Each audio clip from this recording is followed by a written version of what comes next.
Good evening, boys and girls. So tonight we will be doing a martini, Mar-Tea-Ni.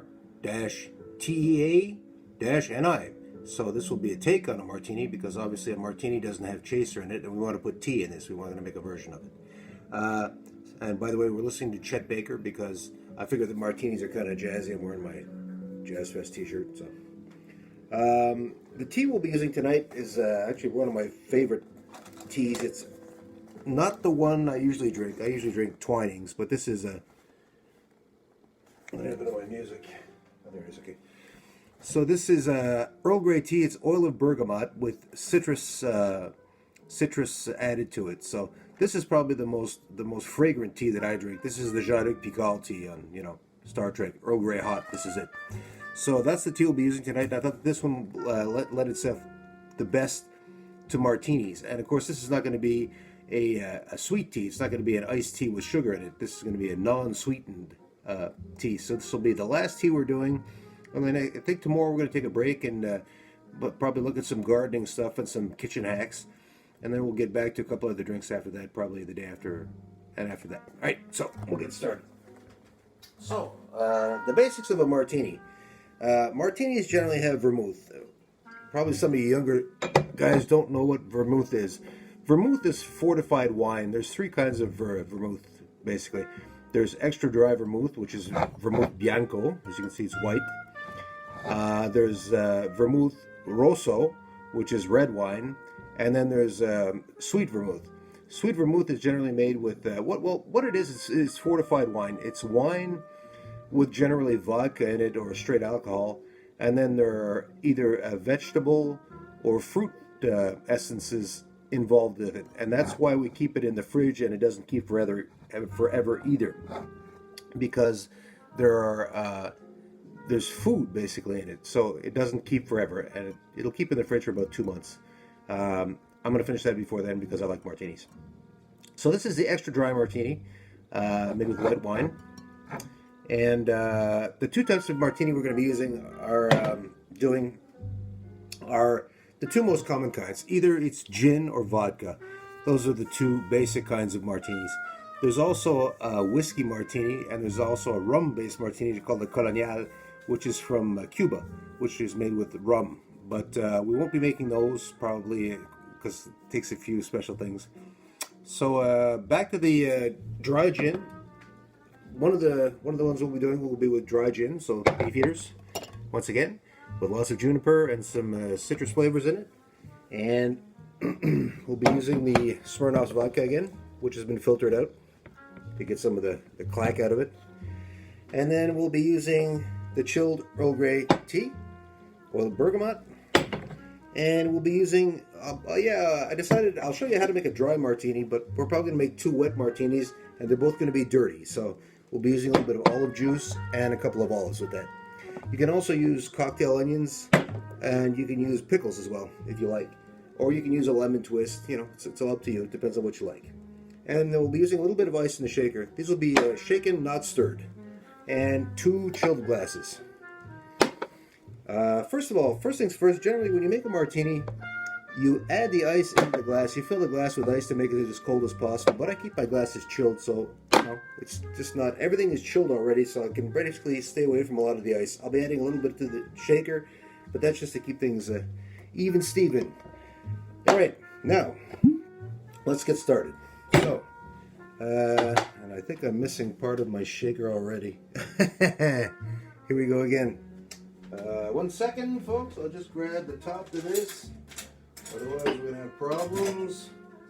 I don't even know where it is. It's probably in the wash. And sorry about that, folks. Just a little delay here. Into the water here, and there it is. Okay. I washed this previously, and I forgot the top to it. So, all right. Back in business. Right. So, we're going to start with double martinis. These are both double martinis, by the way. We're not making singles. So, we'll start first things first. Now, generally, to make a dry martini, I'll show you how. Generally, it's a double martini is 2 ounces of hard liquor plus 1 ounce of vermouth and a little bit of olive juice. What we're going to do here is I'll just show you how it's done to make a dry martini, but these are both going to be wet. So it's 1 ounce of vermouth to start. And what you would do in this case, I won't put it in the glass because we don't want to waste it, but in order to make a dry martini, what you do is you pour it into the glass and you swish it around in the glass, right? You cover the glass with the vermouth. And then what you do after that is you chuck the vermouth, but I'm not going to do that because I want to keep it. I don't like dry martinis. I prefer the wet one. So 1 ounce of vermouth. We're going to go with the vodka martini first. Vodka martini. So 2 ounces of vodka. 2 ounces.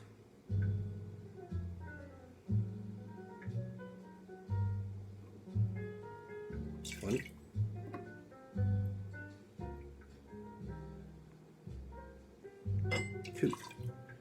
2 ounces of vodka. And we're going to get rid of the vodka. And we're going to start by adding the pickle juice to this. So we're going to switch this around, do the half.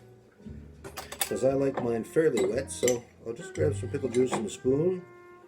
And we'll fill this up to a ½ ounce. Which might be a lot for some people, but you know, hey. Let's see if I can get this done faster. Do 1/2 ounce of pickle juice. This is to taste once again. ½ ounce of pickle juice. I like pronounced taste, so that's my particular choice. And we're going to go with approximately, I have my measuring cup here, good thing. I'm going to go with approximately 3 ounces of tea.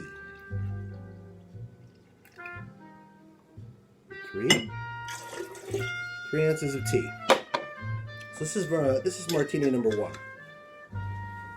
And I throw in just 3 ice cubes. 1, 2, 3. Let's hope this thing doesn't leak tonight. I can do without the hassles. And we're going to switch this around for.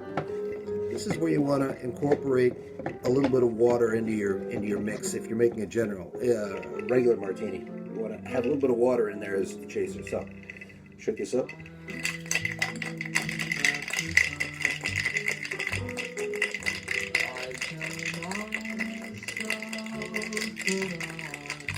Like you say, 20 seconds.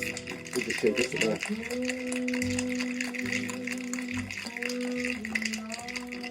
Good enough. Alright, so that's martini number 1, the vodka martini.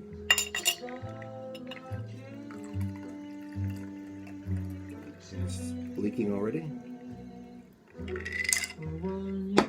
Martini number 1. Let me get this off, rinse this out. Get this off and rinse it out. Alright. Give this a rinse. Alright, so martini number 2. I'm going to make a garnish on this too.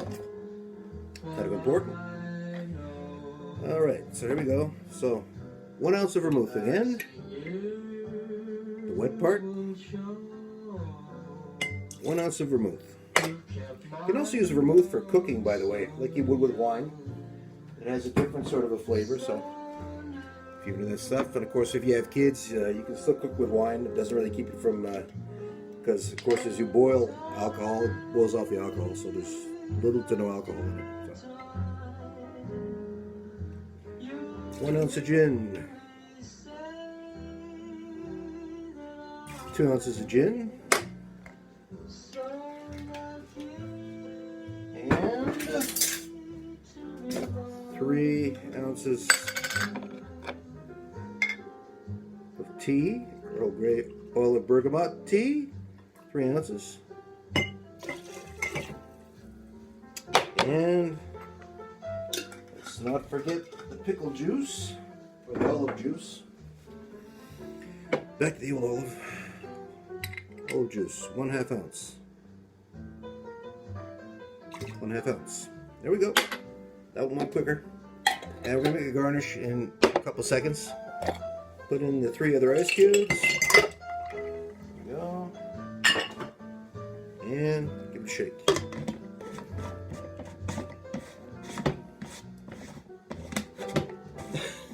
I think I'll be due to invest in a new shaker.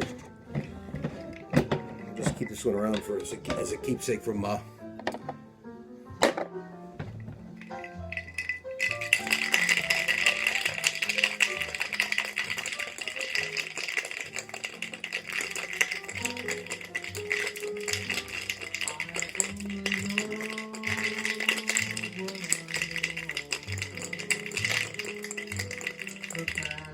Good enough.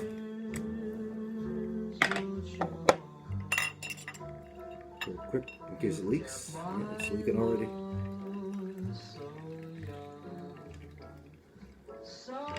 Martini number 2. So now for the garnish. Once again, I'm going to have to improvise a little bit because I don't have the proper equipment here. This isn't it's not a bar. So we're just going to take a skewer and a spoon. Put a couple of olives per drink.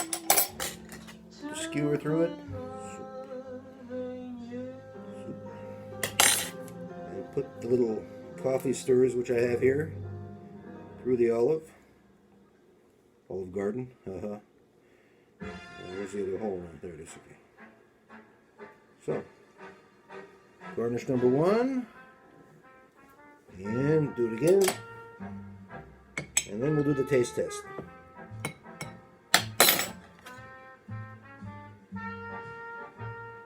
I'll have to clean off my stove because it's all dirty again. Alright, coffee skewer. There we go. And there we are. 2 martinis. Martinis. So I think the vodka one is on the left. Put the cap on this before I make a hell of an accident. So I'm going to try the vodka first on the left. Cheers, everybody. Hope you're doing well.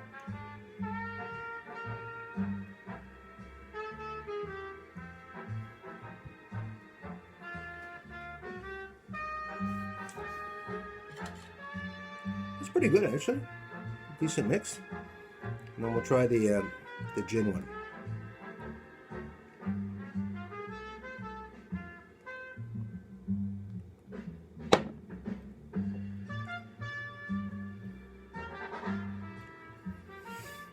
I like both. Like I said, they're a little bit watered down for martinis because obviously a martini doesn't have any chaser generally. It just has water from the ice. But I think I taste more of the olive juice in the gin for some reason. Everything seems to mix. It's less masked. And I taste more of the vodka.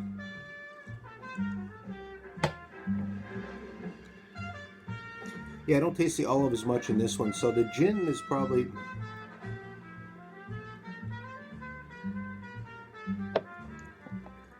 Yeah, I think the gin comes out more balanced in this particular recipe. But both of these are thumbs up. Although I do think that the gin, the tastes come out better. You taste everything a little bit more. So that's about that, folks. That's my vodka martini. This will be the last cold hard iced tea that we'll be doing tonight. Today was kind of a funny day online, of course, because there's not much going on outside. I found out today that a mutual friend that I knew in a past life passed away this past January. She was 46, which is sad in and of itself. And I think that basically her life choices probably led to her demise. She didn't end her life, but I think that basically some of the choices that she made in her life didn't help out. And of course, I found out earlier on as well that a friend of mine, a good friend of mine, Charlotte, who's a guitarist that I've worked with a little bit in the past, and it was a guy that I like a lot. He's a little bit older than I am, and his mom just passed away today. And the sad part being that with this pandemic and quarantine business, Charles had been overseas working on a music contract, and his mom passed away here, and I don't think that he's going to be able to get back for the arrangements, and that's a real problem. So my heart goes out to Charles. Of course, I've been down this road before, and yeah, I can only empathize with him because it's not an easy scene at all. Yeah, so that's basically what wrapped up today, and seems that the restaurant where I work opened up a little bit tonight for deliveries, which is a good thing. And apart from that, it's pretty much the status quo for me. I have to get downtown to H&R Block tomorrow, get my business sorted out. UPS didn't show up today, so I'll try and get them tomorrow too. And yeah, apart from that, get my taxes done like everybody else, and try to keep rolling the best I can. You know, do some shopping tomorrow, grocery shopping as well downtown while I'm there. So that's that, folks. I think tomorrow, like I said, we're going to do kitchen hacks and tricks that you can do to save money on food and grow your own food as well, which is a plus, whether you live in an apartment or a home or whatever you have. And I'll be able to outline some of the failures I've had and some of the successes as well, and what I've learned from it. So that's that. And I think the day after that, we'll be doing a couple more drinks, one whiskey-based drink and one milk-based drink. And that'll be probably it for the drink things, because I mean, you know, frankly, I'm not a barman. I'm not a barman or a bartender. I work the door, so that's about that. So that's about that, folks. Thank you so much for tuning in, and I hope that everybody's doing well. And yeah, if you want to drop me an email every now and then or a comment, be my guest. You know, we all have to sort of keep each other company these days. A lot of us live by ourselves, so it's always a plus if we get to speak on the internet or however. Be well, folks, and I will see you guys tomorrow. Bye now.